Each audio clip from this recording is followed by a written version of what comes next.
So yeah, my name's Ian Harris and I'm from a company called Search Laboratory. We're a digital marketing company. We do pay-per-click, SEO, and we do a big part of SEO now, and indeed a big part of web marketing is centered on this content marketing thing. So that's what this talk is all about. I won't dwell on it, but these are some of the people that we work with. We'll be looking at a few case studies of the sort of thing that we do. I don't know if there's any more seats. Okay, so what I'll be walking through today is what is quality content. So I'll have a look at what that is, and I'm going to do. Can't hear. Can you hear me now? All right, sorry. Okay, so is that all right?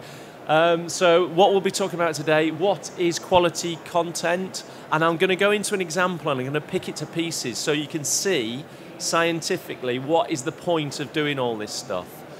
So you'll see why I use this example shortly. And then what is great content? So Google talk about this thing called great content. I'll walk through what that is.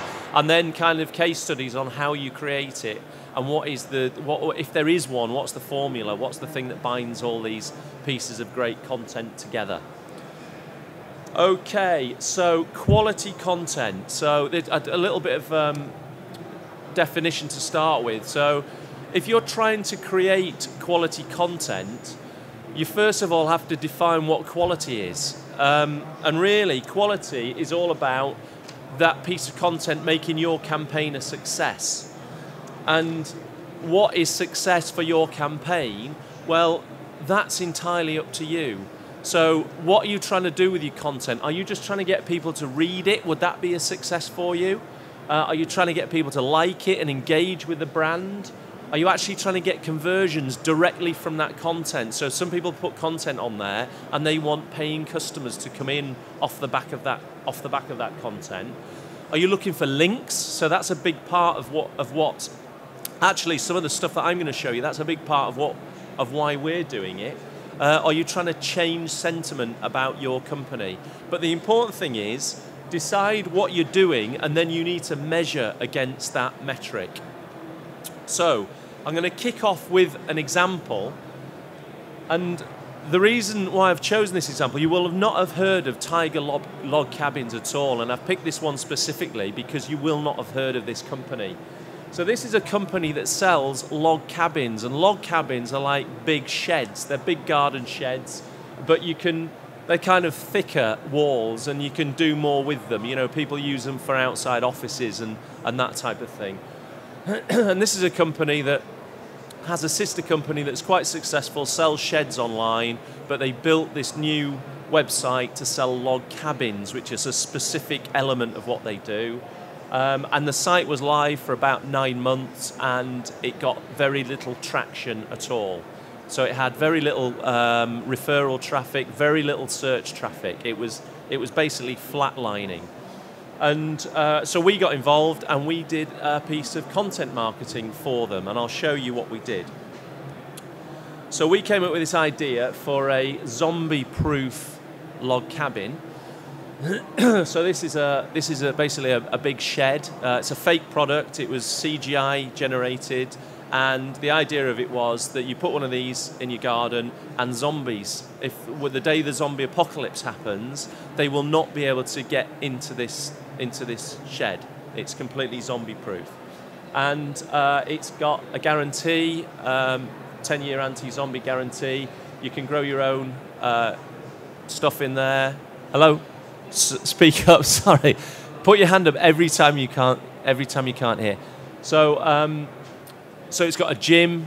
Keep yourself fit, and we put this thing online, and it went ballistic. I'll just show you. When the zombie apocalypse happens, people will be separated into two groups: the prepared and the dead. I don't know about you, but I want to be prepared. Hey guys, I'm Morgan Manousos for Buzz60. To avoid living in World War Z, check out Tiger Log Cabins. They designed the world's first zombie-proof log cabin. It's a little pricey, $113,000, but it comes with everything you could possibly need to withstand an attack from the undead. It has a bedroom, bathroom, kitchen, storage for all your weapons, garden, a gym, and the living room has a plasma HD TV and an Xbox. How else are we supposed to wait out the zombie apocalypse? Although playing Left 4 Dead might be overkill. It comes with a 10-year anti-zombie guarantee, and that protects against all forms of zombies. Voodoo zombies, Brooks zombies, fast infected zombies. But if one of those bad boys makes it inside your fortress, the company requires medical evidence of the presence of a real zombie if you want to claim under the guarantee. Let's face it, if there's a zombie break-in, getting a claim process is the least of your worries. That's 60, now you know, pass it on. So it went viral, it went all over the world, and it was featured in Australia and all sorts of different places, which we actually didn't expect from this, but we did seed it in places like the Telegraph and Huffington Post and different places like this. Here's some of the big places that it got coverage, and the whole kind of process behind it was that there was an idea. It wasn't just a random piece of content that was put up there. There was an idea, there was a build, so that the actual product was kind of mocked up, if you like. But the key thing to it was the outreach. So in advance of the product actually going live, there was a lot of outreach, and we seeded it in some what we call catalyst sites to get the content going, to get people start to talk about it.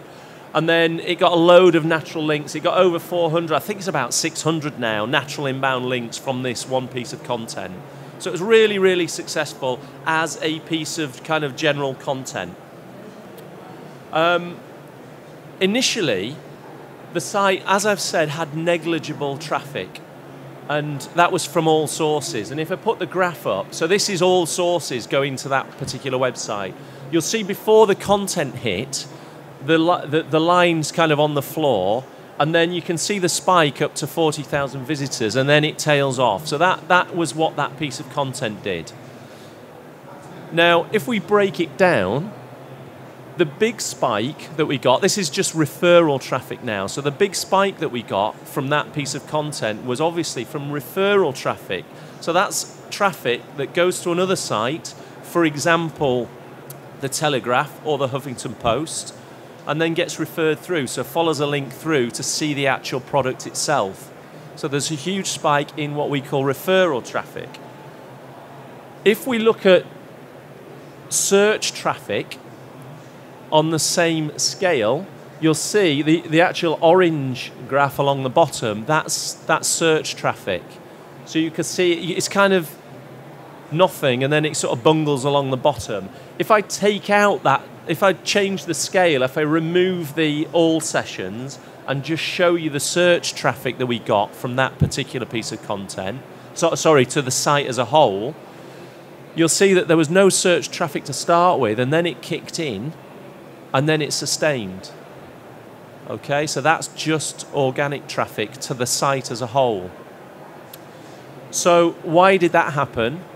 If we look at what we call the search metrics graph that to the site as a whole, we can see that there was no visibility. So search metrics plots keyword visibility on all keywords to that site. So it had no visibility prior to this piece of content to the site as a whole. And then when the content hit, this is not traffic to the site, this is search visibility. This is visibility on search engines on Google. So we can see the search visibility started going up. And why is that? That's because of the inbound links that are generated. So all those sites that hosted that content created a footprint that Google could understand and created search visibility. Now the whole point of this, the reason I'm picking this one to bits completely, is the value to the business. These people, zombie enthusiasts, don't buy sheds. So that was not the target. That was not the target. These people buy sheds. These are, these are a certain demographic. These people who want sheds. Now these people are not zombie enthusiasts. So the whole point of this piece of content, when we look at the graph, the massive spike is a route to get the organic traffic, and it's the organic traffic that pays the way. And the reason why I've pulled this specific one to pieces is this was a piece of content marketing that we did that was not there to drive sales. There was actually 2 inquiries that people wanted to buy this zombie cabin. They were from America, obviously. So they actually wanted to buy the cabin. I think they put some huge postage and packing value number on it, so they never had to actually deliver it. But that wasn't the point of this piece of content. This piece of content was there to drive a footprint that Google would recognize and therefore drive search traffic, and it's that search traffic that converts.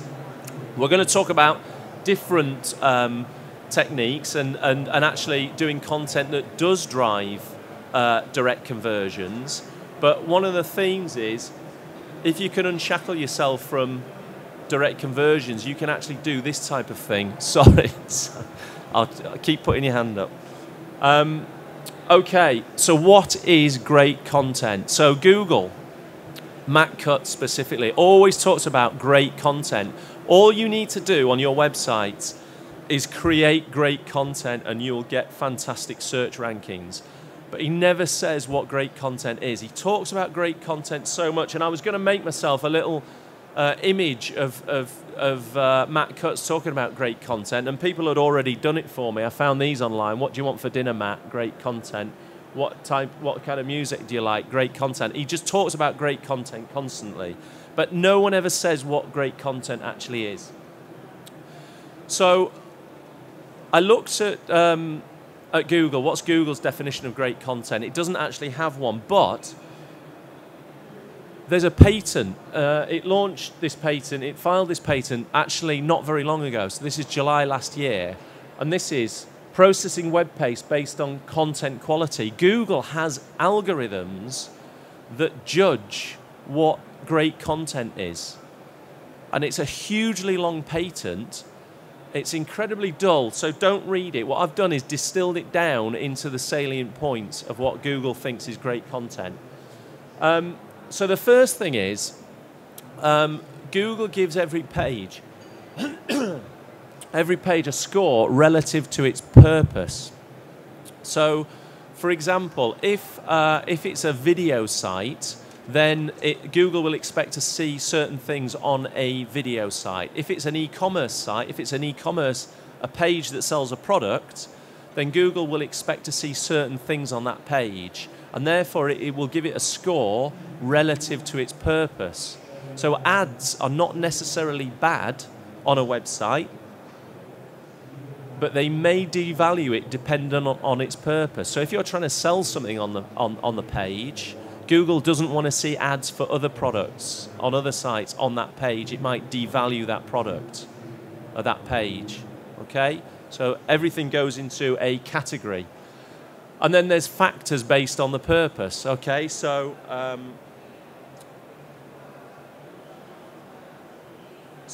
for example, on a product page, it wants to see product description, it wants to see pricing, it wants to see postage and packing. And on video pages, it wants to see certain things. So it has all these factors based on the purpose. It then looks at dwell time, so how long do people stay on that page? Now, Google only knows that from to and from the search engine, so it knows kind of bounce times, but nothing more sophisticated than that. But that is a quality factor on a piece of content, how long people spend on that page, relative to its purpose. And then it's got low quality signals, so these are the sort of things like duplicate content, thin content. So if you're saying, we translate into French, French is great, we like French translation, that's thin content, that's just repeating the same thing constantly. So there's low quality signals that it will use to judge whether this is quality content. And then there's trust signals, so is the IP that this page is served from anything to do with any sort of link networks or content farms or anything like that? So there's a whole host of trust signals. Site information, does your whois match your contact details on the site? Obviously, that it cannot match in certain instances, but these are all pointers towards the quality of that page.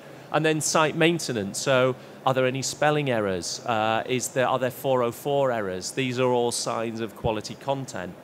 So Google has this content algorithm that defines quality content. Now, that's all great, but it's a tick list. That's a tick list of things that probably most sites, if they're trying to, eke their way into this ecosystem, they probably all tick that box anyway. It doesn't actually define anything to do with, well, how do we create quality content? So Google's judge of quality content is all these things, but actually really what it's looking for is content that users think is great content. So Google is not really that good at judging this stuff. It's looking at how users interact with it. So what we really need to do is ignore all of that stuff and think about these users. So you've got to define the purpose. You've got to define what your content is there to do. Is it awareness? Is it to create likes, shares? Is it to create conversions? Is it to build links? Is that the purpose of the content? You create your content with that in mind, and then you measure it. Okay, so that's important. And then you can define whether you actually achieve that or not, and you can get better next time. So we go through this process of creating content. So there's an idea. We plan it and research it. That's probably the most important part of this whole thing. And I'll talk through some examples. There's the creation of the content itself. So that's the creation of the shed thing and putting that online. There's the launch, and there's promoting it. So I've got some examples. So I'll run through 3 examples, and then what I'll do is I'll bring it together at the end to say, well, actually, these were the things within this that made this work, that made these things work. Okay, so this first one is from a client called Windsor's Shoes, and the idea that we had was that we would create invisible shoes. So these are shoes that are invisible. You'll see them in a minute. Well, you won't see them in a minute, but they're on the site. The angle is funny. There's a charity angle. You can buy these shoes, and the money that you pledge will go to Macmillan. So there's a charity angle. There's a resource on the site, and you'll see that coming back as a theme. There is a resource on the site. To engage with this, you need to go to this website to have a look at it. And the interest is press and general. Everyone could be interested in this. My granny would find this quite funny, so that is general interest. Planning and research. The budget was low to do this. Agreement from the client. That's probably one of the most important things. Not every company would stomach invisible shoes on their website. You've got to be up for stuff like this, and if you are, and if you can kind of unshackle yourself a little bit from the brand team, then you can do things like this. There's charity involvement. Now that's pretty important, because there's a source of outreach, and there's a source of quality inbound links as well. So you'll see that coming in. And then as part of the research, there was also big Twitter accounts that we thought might be receptive to this particular piece of content. So for example, nail varnish companies, and you'll see when we have a look at the content itself, you'll see why that's the case. And then there was social elements that we'll see as well. So there was that whole process going on while this was happening. So that's the product. There's men's and women's invisible shoes. It was launched on April Fool's Day, and you could go on and you could buy these invisible shoes. That was the whole premise of the thing. On launch, we did PR. So we had some pre-written press releases that went out a couple of days in advance to say that this was happening. They're all written very, very seriously, these press releases. So Lee Gummersall from Windsor said this is a product the footwear industry hadn't seen coming, and I can't see them not selling. So there was all kind of it was funny, but there wasn't 4 exclamation marks after it. It was actually a well-written press release, a serious press release. So you had to kind of see through it yourself. And there was loads of outreach, and the journalists were emailed on launch. Okay, so we don't just stick this on the site and hope that the world comes. We need to make the world come to this piece of content. And then it was promoted. So there was social activity, engagement on Twitter. So this was so people were encouraged to take pictures of their invisible shoes. So this is people at Newark Airport. Everyone's been to Windsor's shoes, and they're going through the scanner. So they all got their shoes off. So if someone's taking a picture, and you know, so they're saying, well, they've all been to Windsor's shoes and they've got their invisible shoes. So it sort of created that bit of social engagement.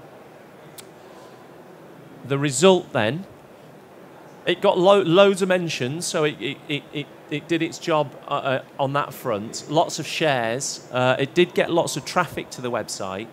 The thing that we were doing it for, so we're engaged with Windsor's on an SEO engagement. So we're trying to do this to increase their SEO rankings.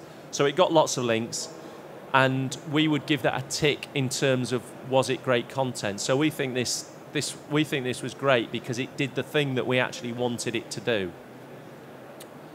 A different kind of slant. So this is modern rugs. So this is again another quite low budget client.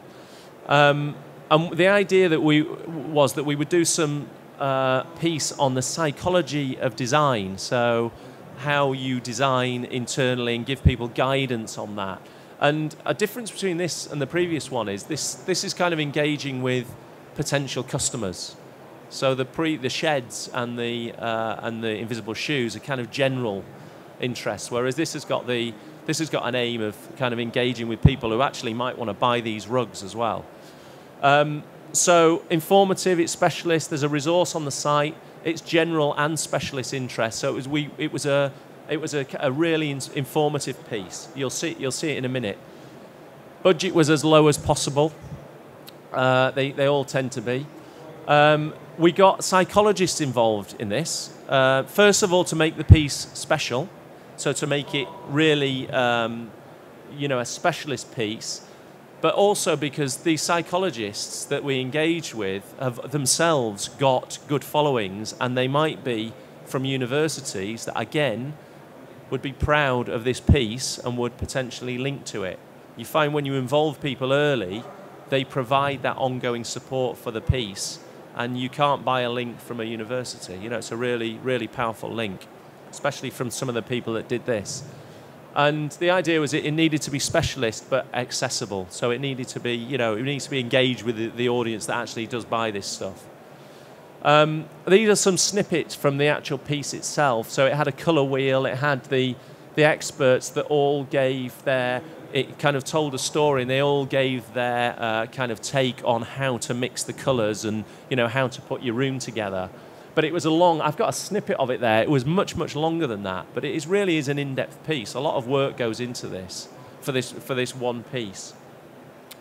And then on the launch, we kept the specialists informed. So the people that had contributed to this, the people that we reached out to initially, kept them informed, told them it was on there. And then there was other influences in interior design and psychology that we also launched the piece to once it went live. And then promotion was ongoing engagement and following up all those contacts, so promoting it after the event. And the result was they got good traffic. It wasn't amazing traffic, actually. It was good traffic. But it got quality links. And it was on topic. So it actually got direct sales off the back of the piece of content itself. So it was actually, an engagement piece as well. So we would say it passes it did the thing that we wanted it to do when we first started. Okay, so great content, as Matt Cutts would say. The final idea I'll just touch on is this one that we did for the Priory. So the Priory is an expensive clinic that Betty Ford, film stars go to for depression, or anyone can go there, in actual fact. But they've got this kind of image of being very high-end kind of counselling service. So the idea that we had here was that we would do a survey on mental health. It would run in Mental Health Week, and it would revolve around what is the worst thing that has been said to you as a sufferer of depression or other mental health issues. And it would have comments from experts. So again, there's some expert involvement in the run-up to the launch and the launch of this particular piece. And then the important thing is that we're going to use imagery to portray the answers. So it's quite an emotive piece, this. You know, this is the worst things that people have said to you as a sufferer of depression. So the plan and research, execute the survey, find influencers online. You'll note the recurring themes here, involving people in the run-up to the launch.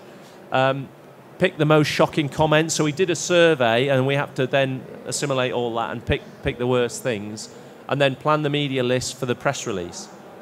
So this was the piece itself. It had lots of information at the top, but the crux of the piece, the meat of the piece, was these people that were holding up a sign that was hiding their face, which was quite important, because that was part of the whole thing. It's a bit of a faceless thing, you know, depression. At least it's not cancer. You'll be okay when you get some sleep. And there was a whole series of these things which you can imagine would be said to people who are suffering from depression. So really quite an emotive piece. On launch, there was a load of PR prior to the launch, emailing journalists on the launch, and then it was timed with Mental Health Week. So there's a lot of kind of talk, a lot of buzz about mental health issues at the time that this went live. And the result, it was covered on some big publications. There was a big student following for this as well, because we did a lot of student work. You know, there was a lot of students in the actual survey itself. Loads of shares.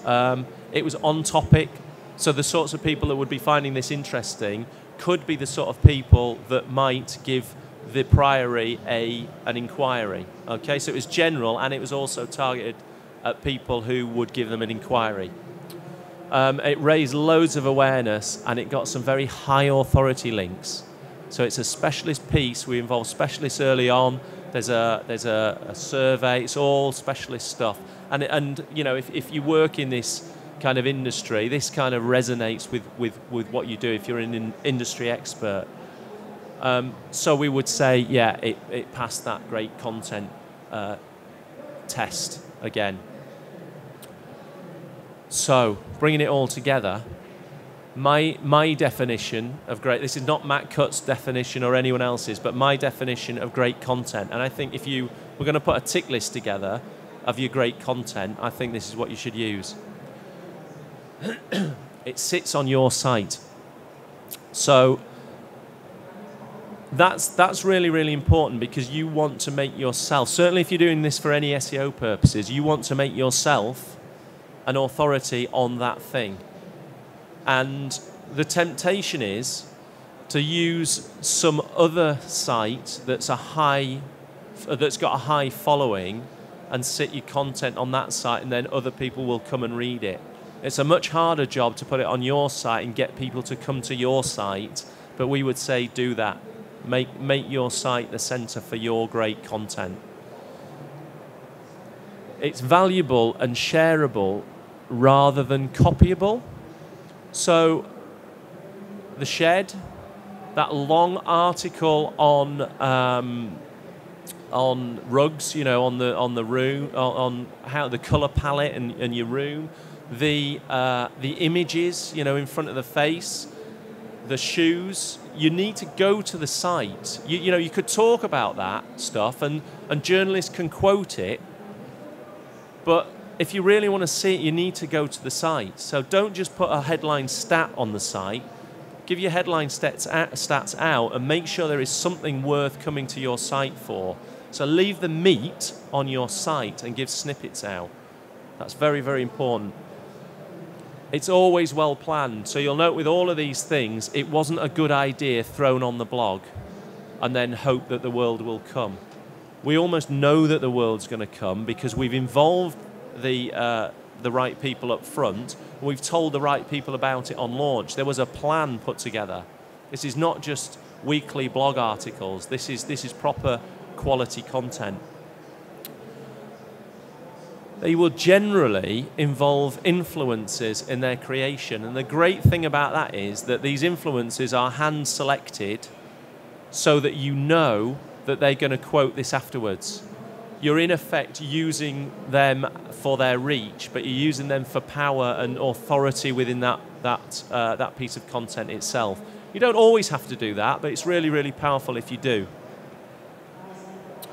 The ones that I've showed actually don't do this, but we've done loads where they have a local and a national angle. So you can imagine that mental health piece saying something like, well, you know, in Liverpool they're the least tolerant to mental health issues.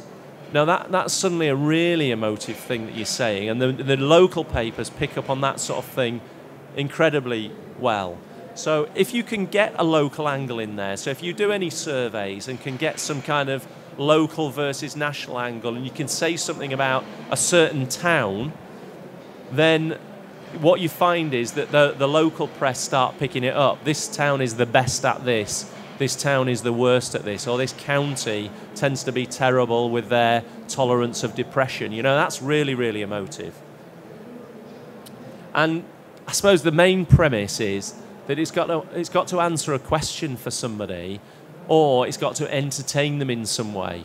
So, you know, you can't do all the other things without actually having at the core a pretty good idea. You know, you've got to come up with something that's half decent.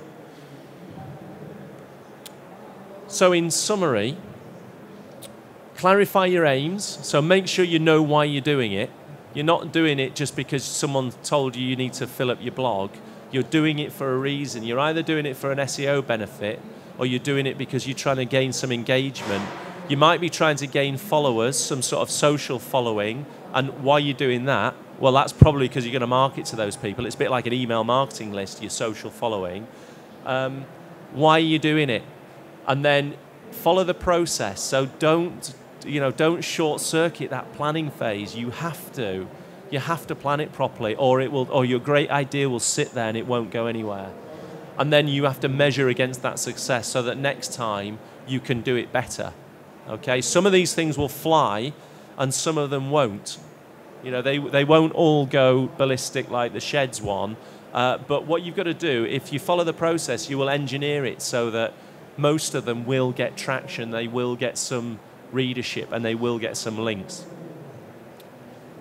And my final thought is that if links is an aim of yours, so if part of the reason for doing this is that you are doing it for some sort of SEO benefit, you're trying to create some footprint out there, then unshackle your thinking and try and get the whole company to unshackle their thinking that this is not on brand. You know, this is not attracting the sort of customers that we want. You know, the zombie sheds was not attracting the sort of customers that company wanted. Half the stuff that Paddy Power do, it's nothing to do with, you know, it's just an awareness piece. You know, if you can unshackle your thinking, you can start doing some of this more exciting stuff. But it's quite a big step. You know, you got brand people, you got comms people, you got PR people, all telling you what you can't do. But if you can prove some of this scientifically, like we have done with the shed stuff, and the value of that is immense. You know, the value of that is immense. That's repeat customers forever. That SEO benefit there. Then unshackle your thinking and start doing the exciting stuff. So that was it. That's everything. So have a good rest of show. Thank you very much.